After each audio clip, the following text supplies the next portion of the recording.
fundamental, a base principal sobre a qual todos os jovens devem basear a sua vida sábia.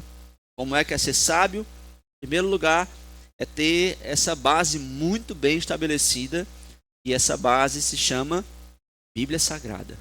Bíblia Sagrada. E hoje pela manhã veremos o nosso quarto estudo, que após a Bíblia, nós temos também a igreja local. A igreja local também é uma fonte de sabedoria. Não como a palavra de Deus, óbvio que não, certo? A palavra de Deus é primeiro lugar. Mas após a igreja local, nós temos, depois da Bíblia, nós temos então essa próxima fonte de sabedoria, que é a igreja local. E para isso eu quero convidar você a abrir a sua Bíblia em Efésios capítulo 4, versos 11 a 16.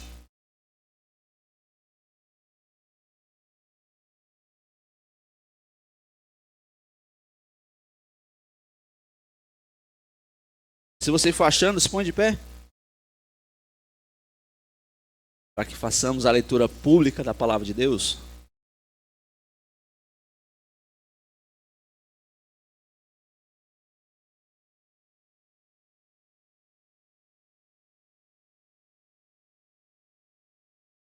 Efésios capítulo 4, verso 11. E ele mesmo, Jesus, deu uns para apóstolos, e outros para profetas, e outros para evangelistas, e outros para pastores e doutores, querendo o aperfeiçoamento dos santos para a obra do ministério, para a edificação do corpo de Cristo, até que todos cheguemos à unidade da fé e ao conhecimento do Filho de Deus, a homem perfeito, à medida da estatura completa de Cristo, para que não sejamos mais meninos inconstantes, levados em roda por todo o vento de doutrina, pelo engano dos homens que com astúcia enganam fraudulosamente. Antes, ou seja, pelo contrário, seguindo a verdade em amor, cresçamos em tudo naquele que é a cabeça, Cristo, do qual todo o corpo, bem ajustado e ligado pelo auxílio de todas as juntas, segundo a justa operação de cada parte, faz o aumento do corpo para a sua edificação em amor. Senhor Deus amado, obrigado, Senhor, por esse momento de leitura da Tua Palavra. A nossa oração, Senhor, é que após esse nosso tempo de comunhão, após o nosso tempo, ó Deus, de louvor ao Senhor, nossa oração é que o Teu Santo Espírito continue trabalhando em nossos corações, continue moldando nossas mentes e os nossos corações, para que possamos entender, ó Pai, discernir o tempo que nós vivemos, discernir a época em que nós vivemos, e que possamos fazer a diferença, que possamos receber essa sabedoria que vem do Senhor e que o Senhor ensina através da Tua palavra, Senhor. Pedimos a Tua bênção, a Tua direção, oramos em nome de Cristo Jesus. Amém. Amém? Pode sentar. Bom, quando nós vamos falar sobre esse assunto, a igreja local como fonte de sabedoria, no mundo de hoje, a espiritualidade ela virou um projeto individual. A espiritualidade ela virou um empreendimento solitário. Porque o que a cultura e o mundo vai dizer? Você é suficiente.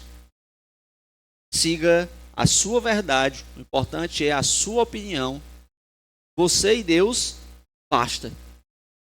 Então, a espiritualidade, no nosso contexto moderno, tem levado a jovens, principalmente, mas a cristãos de modo geral, a entenderem que vida cristã é um empreendimento individual. Isso tem gerado pessoas desconectadas da igreja local, pessoas não vivendo uma vida de fé comunitária, pessoas desconfiando dos seus pastores e da liderança, pessoas que têm alergia à comunhão, que têm alergia a se aproximarem, a criarem vínculos na igreja local. Por quê? Porque a cultura alerta constantemente. Espiritualidade é um empreendimento individual. Mas a Bíblia diz o oposto do que a cultura diz. A Bíblia diz que ninguém cresce sozinho. Ninguém é sábio de maneira isolada. O que a Bíblia vai tratar é que a verdadeira sabedoria, ela não floresce na individualidade. Ela não cresce na independência. O que a Bíblia vai dizer é que a verdadeira sabedoria, ela cresce em comunhão.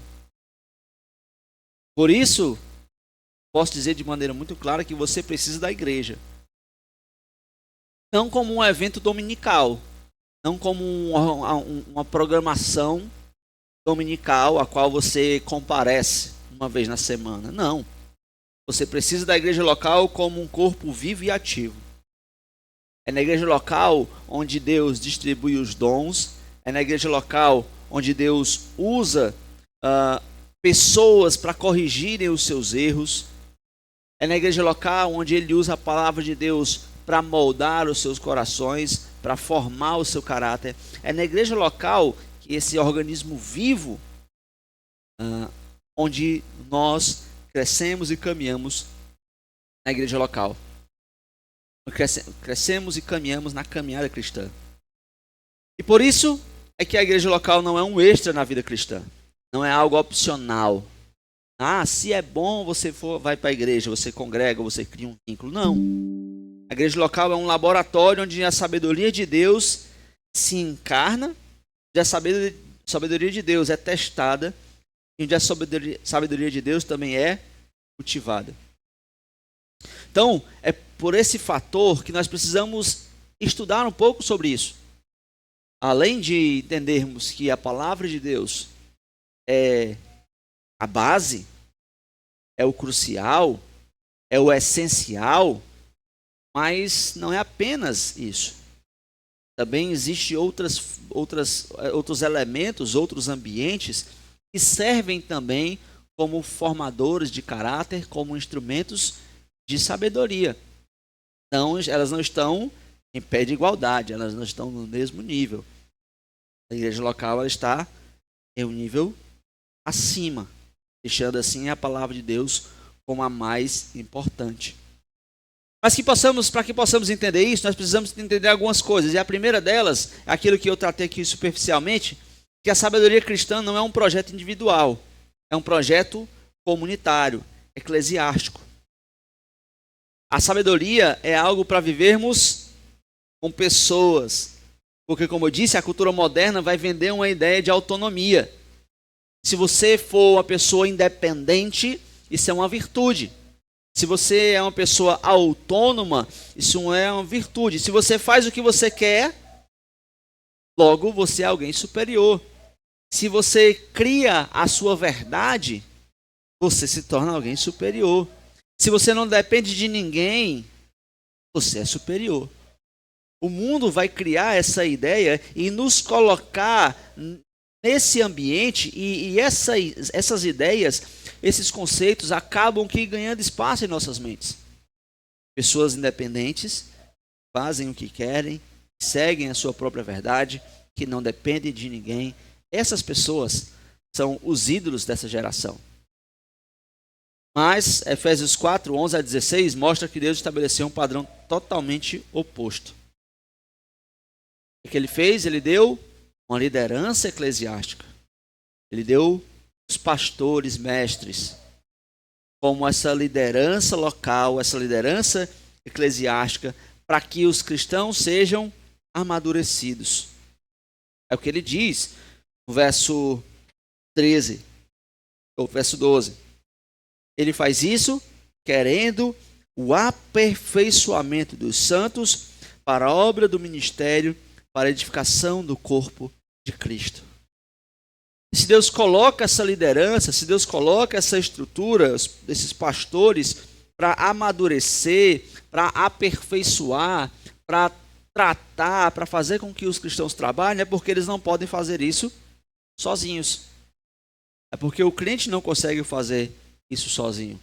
É por isso que ele ordena, ele estabelece esse padrão de que na igreja local existe uma estrutura, existe um ambiente onde o cristão é aperfeiçoado, onde o cristão é treinado para que ele possa então realizar a obra do ministério. É na igreja local onde essas coisas acontecem. Deus organizou essa igreja local com a sua liderança ele vai dizer para edificar o corpo, para levar à maturidade, para proteger contra o engano e fazer com que cada membro funcione com o seu devido propósito. É por isso que a partir de Efésios 4, 11 a 16, você precisa entender e colocar na sua cabeça isso de forma muito bem enraizada, que igreja não é acessório. Igreja não é um programa do final de semana. Igreja é um ambiente de formação espiritual. Igreja é um ambiente de maturidade, de treinamento à maturidade. Igreja local é um ambiente de proteção contra as heresias, de proteção contra os erros. Deus estabelece a igreja local para isso. E para isso Paulo usa uma metáfora poderosíssima. A metáfora usada por Paulo fala sobre um corpo. E um corpo só cresce quando todas as partes cooperam, quando todas as partes funcionam juntas, de forma mútua e autônoma. Porque se para você acordar hoje de manhã, por exemplo, foi necessário que vários membros do seu corpo pudessem aí realizar as suas devidas funções. Já pensou se você despertasse, mas não conseguisse abrir os olhos? Se você abrisse os olhos, mas não pudesse se levantar? Se você pudesse até se levantar, mas se você não pudesse respirar, seu organismo não funcionasse. Cada devida parte do seu corpo precisou funcionar para que você pudesse então realizar a atividade de despertar. E essa é a metáfora que Paulo usa.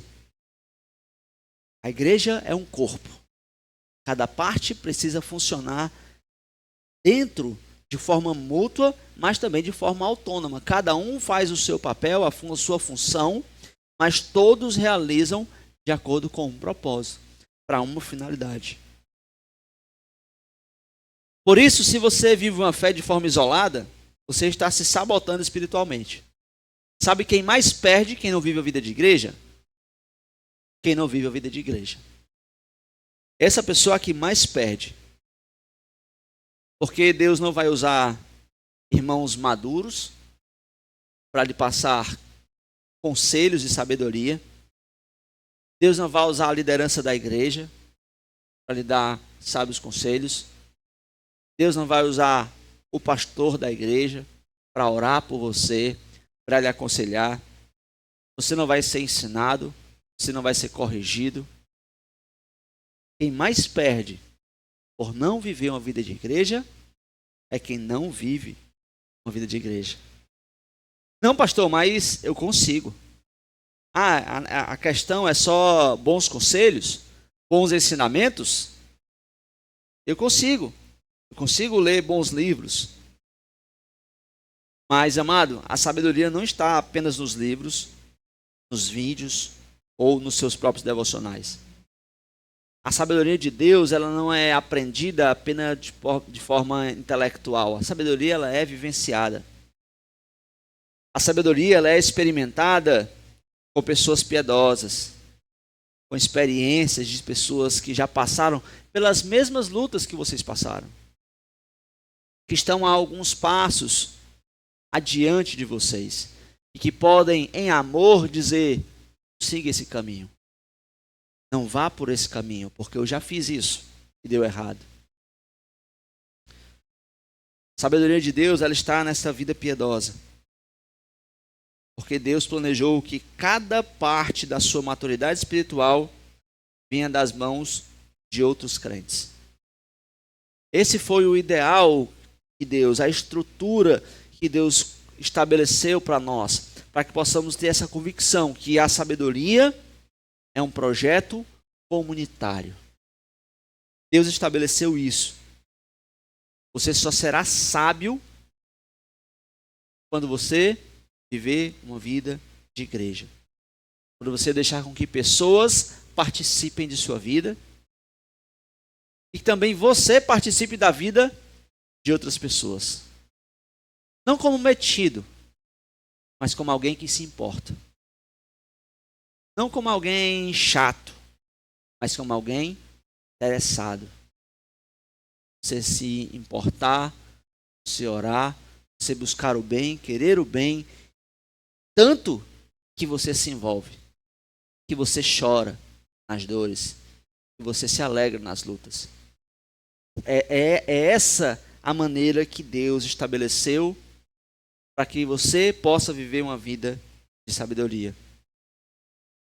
A segunda coisa que nós precisamos entender também é que nós precisamos uns dos outros porque somos limitados, somos parciais e somos propensos aos erros. Em 1 Coríntios capítulo 12, Paulo deixa muito claro que nenhum membro pode dizer, eu não preciso de ti. Nenhum membro pode dizer para o outro que ele não precisa. Eu não preciso de ti. O olho não pode dizer para a boca, eu não preciso de ti. O pé não pode dizer para a mão, eu não preciso de ti. E essa é justamente a lógica da nossa modernidade. O que é interessante, o que é sabedoria, o que é que causa impacto hoje em dia, são homens e mulheres que dizem, eu não dependo de ninguém. Eu não dependo de ninguém. Eu vivo minha própria vida, eu pago as minhas próprias contas, eu tomo minhas próprias decisões e eu não estou preocupado com mais ninguém. E a lógica de Deus é diferente. A sabedoria bíblica é diferente. 1 Coríntios capítulo 12, ele vai dizer, quem pode dizer, eu não preciso de ti? Pelo contrário, nós precisamos dos outros. Cada membro da igreja local tem uma função diferente. E nenhum pode dizer, eu não preciso dos outros. Porque senão todos sofrem juntos ou todos se alegram juntos. Então, cada cristão que faz parte de uma igreja local, ele tem os dons as quais Deus estabeleceu para que eles exercessem na igreja local. Cada crente tem as suas forças que vão ajudar na igreja local. Cada cristão tem as suas fraquezas que também ajudarão na igreja local.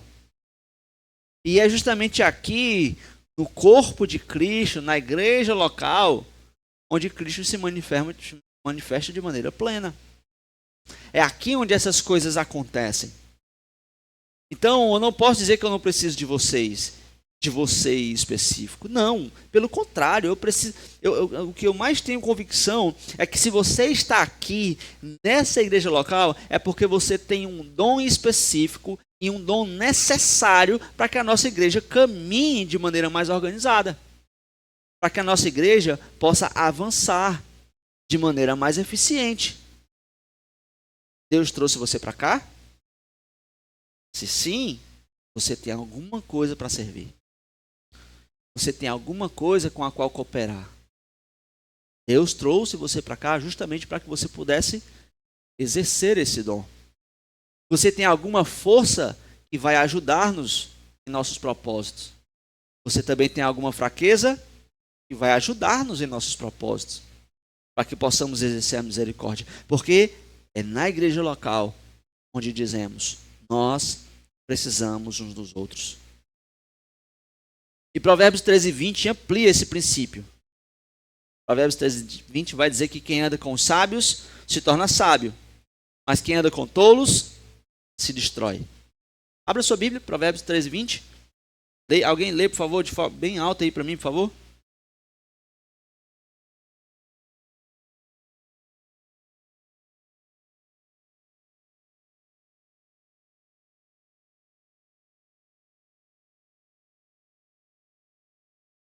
Todos entenderam isso? É verdade isso? É verdade. Tá? Pergunta. Com quem você anda? Quem são seus amigos?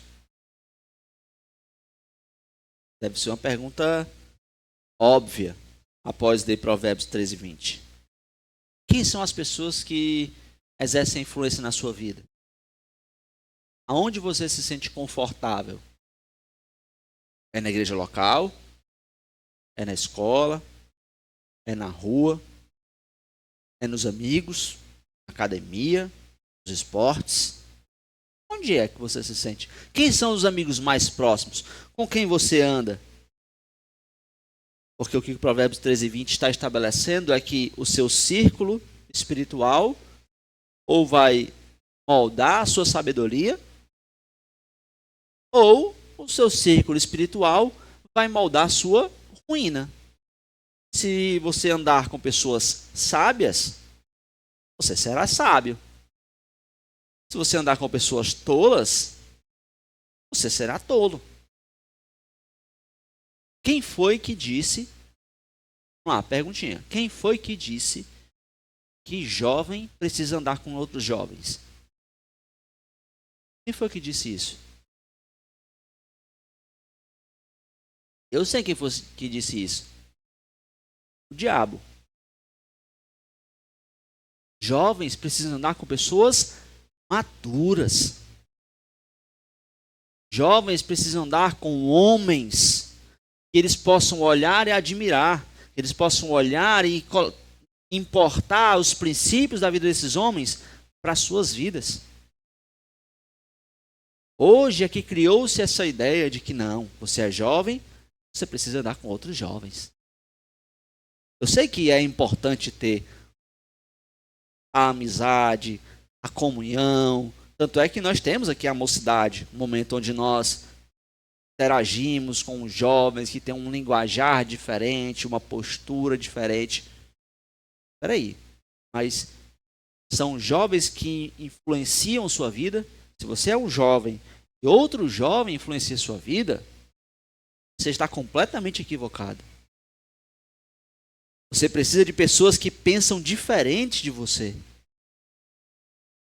Você precisa de pessoas que te confrontem nos seus pecados, que lhe exortem,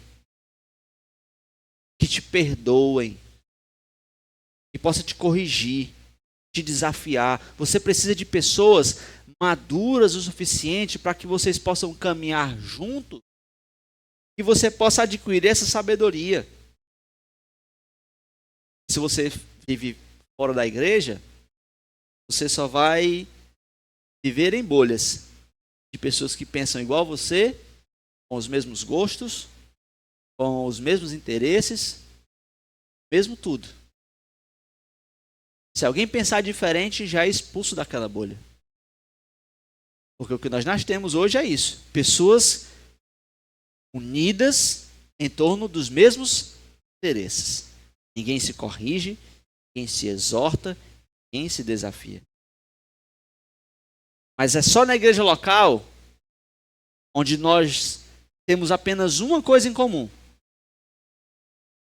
Somos salvos por Cristo Jesus, de forma graciosa. É só Cristo Jesus que nos une. Porque eu não tenho nada a ver com o Adriano, por exemplo. A gente não gosta de praticamente nada igual. Mas é uma pessoa que nós caminhamos juntos. E o que foi que causou isso? Cristo Jesus. E a gente aprende. Ele tem muitas coisas que eu não gosto. Eu tenho algumas coisinhas que ele não gosta. Mas a gente caminha junto. A gente aprende um com o outro. Se corrigindo. Às vezes eu piso fora da linha. Adriano chega, pastor, não é bom não. Às vezes ele pisa fora da linha. Meu irmão, venha para cá. Isso é igreja. Pessoas que pensam diferentes, com gostos completamente diferentes, com mentalidade diferente, se unem para viver, para caminharem juntas, debaixo do mesmo propósito, glorificando a Deus. Quem que vai dizer para você que você está errado? Se você só anda com pessoas que pensam igual a você. Se você só anda com pessoas iguais a você, você nunca vai ser moldado por ninguém além do seu próprio ego. Você nunca será transformado. Porque todo mundo gosta das mesmas coisas. Quem que vai dizer para você que você está precipitado? você está tomando a decisão errada, que isso não é certo. Deus preparou esse ambiente e une um zelote e um publicano, inimigos mortais um do outro. Quem eram os zelotes? Eles que eram contra Roma. Vamos destruir Roma. Roma é o grande câncer de Israel. E esse zelote foi salvo por Cristo Jesus. Se tornou um discípulo. E quem eram os publicanos? É da vontade de Deus. Se aconteceu, é da vontade de Deus. Vamos então, vamos conviver.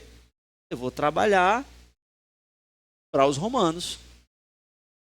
Câncer é resistir contra a vontade de Deus. E aí Deus salva o publicano e ele se torna discípulo de Jesus Cristo. E ambos agora, e só tem Jesus Cristo que eles unem. Eles precisam agora estar juntos. Um exortando o outro, compartilhando os erros, os acertos, corrigindo, perdoando, amando. Isso é a igreja local. Por isso a importância da igreja local, porque é na igreja local que nós somos moldados, que nós saímos das nossas bolhas, que nós saímos dos nossos grupinhos e nos defrontamos aqui com o mundo real. Um mundo de pluralidade, cabeças diferentes, pessoas diferentes, mas que estão com o mesmo propósito: caminhar juntos para a glória de Cristo Jesus. E é por isso que nós precisamos entender esse terceiro ponto, que a comunhão cristã é esse ambiente vivo, dessa formação espiritual e de transformação. É na igreja onde isso precisa acontecer. Por exemplo, em Atos 2, 42 a 47, vai nos mostrar que a igreja primitiva não era apenas um grupo que estava ouvindo as pregações. Eles viviam juntos, eles tinham tudo em comum. Eles compartilhavam suas vidas, eles partilhavam uma vida de oração, eles partilhavam os ensinos dos apóstolos, eles se encorajavam mutuamente, eles se fortaleciam mutuamente. Tudo acontecia na vida da igreja. Eles não apenas frequentavam um culto, eles viviam juntos a vida de fé. Esse é o ambiente de formação espiritual a qual eles estavam experimentando, a igreja local. Eles tinham tudo em comum: as suas lutas, as suas dores, as suas alegrias, a perseverança, o encorajamento, o fortalecimento. Era na igreja onde a vida de fé acontecia. E para acrescentar Atos 2, nós temos Hebreus 10, 24 e 25, que vai reforçar isso. Não abandone a comunhão. Vamos lá? Hebreus 10, 24 a 25. 24 e 25, né?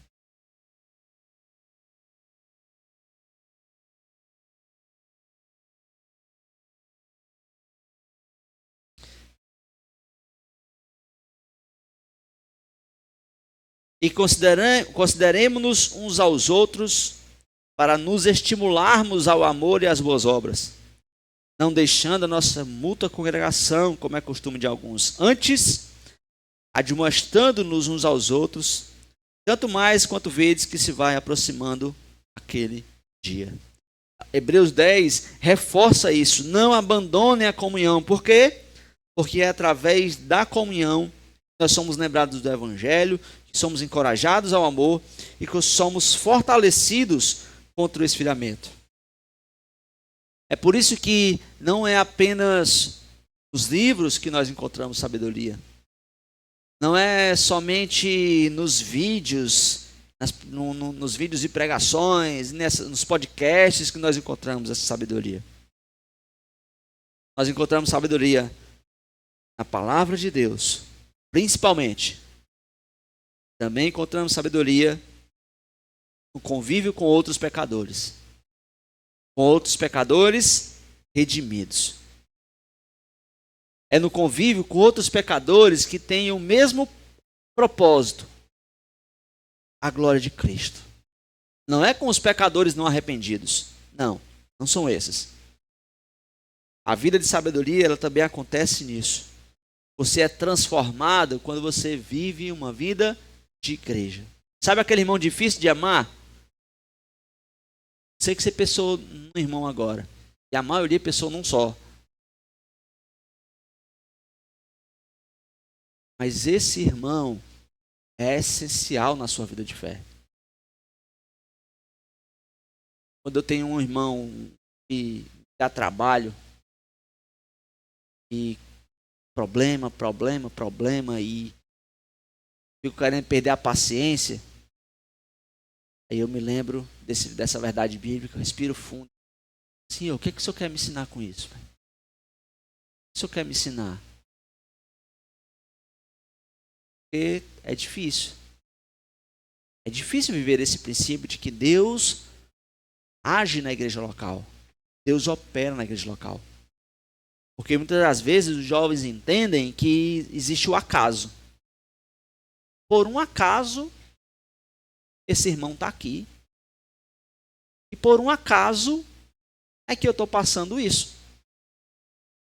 Não é que Deus preparou a sua soberania, que esse irmão estivesse então, mesmo na mesma igreja, em meio a tantas igrejas, ele estivesse nessa igreja, comigo também nessa mesma igreja, e a gente se aproximasse, e a gente passasse por essa luta juntos. Não, isso tudo é acaso. Tem jovens que acreditam nisso. Mas a sabedoria bíblica é você entender que Deus, em sua infinita soberania, chama cada um com seus problemas e com seus defeitos e com suas qualidades, e une em um só local, para que nesse local ambos se ajudem mutuamente. Eu tenho um amigo do seminário, que da época que se formou comigo, que ele diz: macho, só vai problema para a minha igreja. Só chega pessoa problemática na minha igreja. Eu disse para ele: mas é porque Deus sabe que lá ela vai ser pastoreada. É porque Deus sabe que lá essa pessoa vai ser cuidada. Se Deus enviar essa pessoa com problema para outra igreja, essa pessoa vai morrer na outra igreja. Porque lá ela não vai ser pastoreada. Descansa nessa verdade. É Deus reconhecendo o seu ministério. É Deus reconhecendo o seu pastoreio. E é isso que nós precisamos entender. Quando chega pessoas problemáticas, quando chegam pessoas dando trabalho, se Deus está trazendo essas pessoas para cá, é porque nós estamos fazendo o nosso papel. Nós estamos nos aconselhando mutuamente, estamos nos exortando mutuamente. Por quê? Porque é aqui onde a vida cristã acontece. É na igreja local onde a vida cristã acontece. E é na igreja local onde você pode ver os modelos de vida cristã em ação. É aqui onde você vê o que realmente importa. O que é necessário mesmo na vida real. O mundo tentando te colocar inúmeras coisas como importantes, mas é aqui onde você vê a vida acontecendo. É aqui onde você vai se manter ancorado quando o mundo tentar lhe levar para outras coisas. Não. Isso não é importante. Isso não é crucial. Isso não é um problema na vida real. O problema na vida real é eu viver uma vida santa. É eu dar testemunho no meu trabalho. É ter uma esposa, é ter um marido. É criar os filhos, é dar um bom testemunho, é ser fiel, é pastorear, ser pastoreado. Esses são os problemas da vida real. Essas são as lutas reais. E quando você caminhar com crentes sinceros, você verá justamente essa fé em ação. Quando você andar com pessoas da igreja, você verá que a sua luta também é a luta de um outro irmão. A sua dificuldade é a dificuldade de outras pessoas. E quando vier as neblinas, os vales sombrios, a igreja local vai te ancorar nesses tempos. Você estiver angustiado e triste e desanimado, a igreja local vai ser esse amparo. Eu vou conversar com o meu irmão. Vou pedir oração. Eu vou marcar um horário para eu conversar, para eu desabafar, porque eu vou encontrar uma palavra de sabedoria. É na igreja local onde essas coisas acontecem. Porque assim como o carvão longe da brasa, ele esfria rápido, o crente longe da igreja, ele vai perder o seu calor, a sua direção e a sua firmeza. Se você não viver uma vida na igreja local, se você viver uma vida fora da igreja local, você logo vai cair da fé. Não há devocional e vida de oração que lhe sustente na caminhada cristã fora da igreja local. Não há. São ambas necessárias. Assim como não há devocional e vida de oração que lhe sustente na caminhada cristã fora da igreja local, também não é a vida na igreja local que vai lhe sustentar na caminhada cristã sem leitura da palavra e sem oração. São os pontos essenciais, básicos para todo crente. Leitura da palavra, vida de oração e comunhão. É assim que você se fortalece. E para concluir, meus irmãos, a sabedoria vai crescer onde houver comunhão, humildade e discipulado.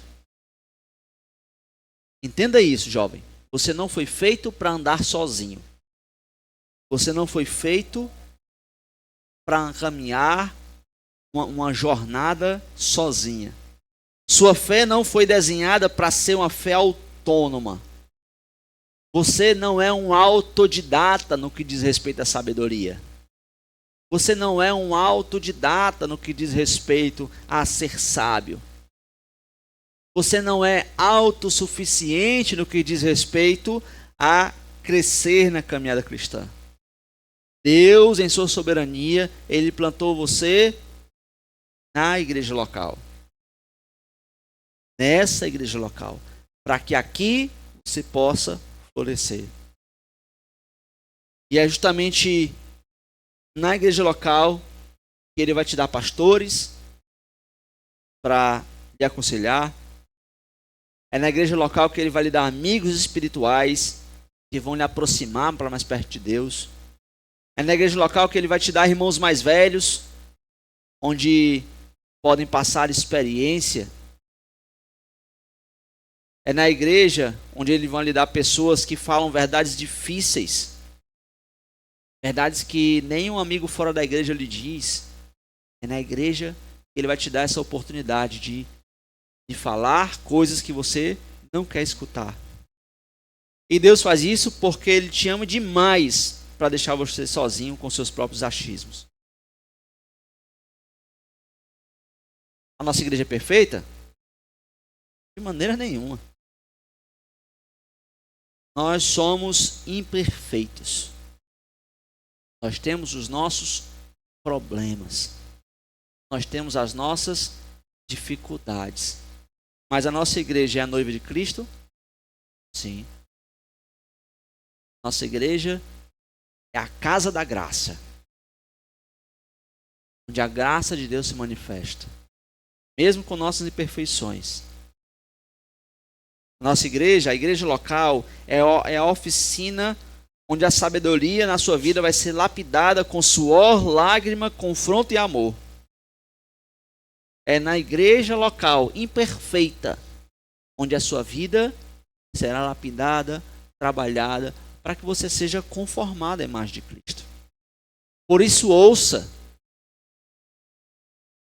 corrija, perdoe, ame, porque é aqui onde as coisas acontecem. É aqui onde somos fortalecidos. Deus vai usar o corpo de Cristo para formar em você a mente de Cristo.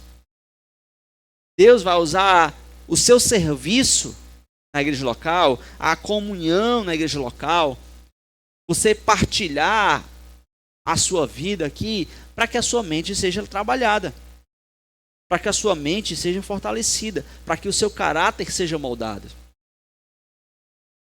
Além da Bíblia, uma base essencial, infalível de sabedoria para a sua vida, Deus também lhe dá esse outro instrumento de sabedoria para a sua vida. Igreja local. Igreja local é essencial se você quiser ser sábio. Se você quiser ser diferente dessa geração tola, dessa idade tola, dessa geração adoecida e superficial, palavra de Deus, igreja local. Amém? Oremos. Senhor Deus amado,